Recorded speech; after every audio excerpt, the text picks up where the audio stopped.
நிலக்கோட்டை பூ மார்க்கெட்டில் உலக விவசாயிகள் தின விழா. திண்டுக்கல் மாவட்டம் நிலக்கோட்டை பூ மார்க்கெட்டில் உலக விவசாயிகள் தினத்தை முன்னிட்டு PKF வைகை சமூக நல அமைப்பும் தமிழக நதிகள் பாதுகாப்பு குழு இணைந்து விவசாயிகளுக்கு விழிப்புணர்வு மற்றும் துண்டு பிரசுரங்கள் வழங்கும் நிகழ்ச்சி தமிழக நதிகள் பாதுகாப்பு குழு மாநில இயக்குனர் அண்ணாதுரை தலைமையில் நடைபெற்றது. நிலக்கோட்டை பூக்கடை சங்க பொறுப்பாளர் செல்வராஜ் வரவேற்று பேசினார். சிலுக்குவார்பட்டி முன்னாள் ஊராட்சி மன்ற தலைவர் பூக்கடை சந்திரன் முன்னிலை வகித்தார்.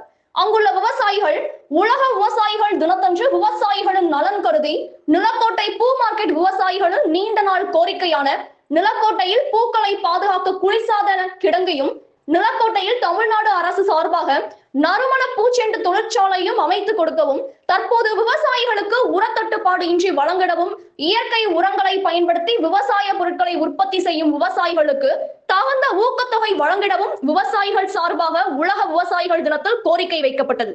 இந்நிகழ்ச்சியில் கூட்டமைப்பு பொருளாளர் இளங்கோ, முத்துக்காமன்பட்டி பொறுப்பாளர் அன்பு மற்றும் பலர் கலந்து கொண்டனர். அண்மை செய்திகளை உடனுக்குடன் தெரிந்து கொள்ள நமது கனவு தமிழகம் செய்தி சேனலை பாருங்கள். நன்றி.